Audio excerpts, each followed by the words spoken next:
أفمن يعلم أنما أنزل إليك من ربك الحق كمن هو أعمى إنما يتذكر أولو الألباب الذين يوفون بعهد الله ولا ينقضون الميثاق والذين يصلون ما أمر الله به أن يوصل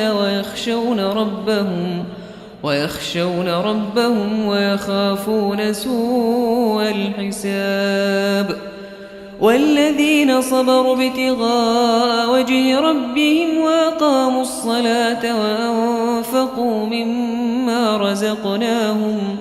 وأنفقوا مما رزقناهم سرا وعلانية ويدرؤون بالحسنة السيئة أولئك لهم عقبى الدار جنات عدن يدخلونها ومن صلح من آبائهم وأزواجهم وذرياتهم والملائكة يدخلون عليهم من كل باب سلام عليكم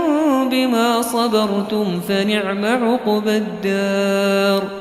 والذين ينقضون عهد الله من بعد ميثاقه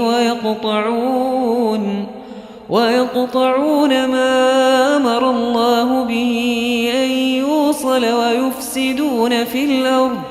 أولئك لهم اللعنة ولهم سوء الدار الله يبسط الرزق لمن يشاء ويقدر وفرحوا بالحياة الدنيا وما الحياة الدنيا في الآخرة إلا متاع ويقول الذين كفروا لولا أنزل عليه آية من ربه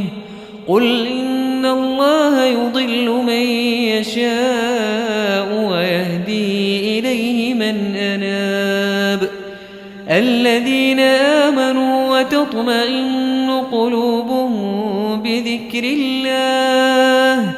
ألا بذكر الله تطمئن القلوب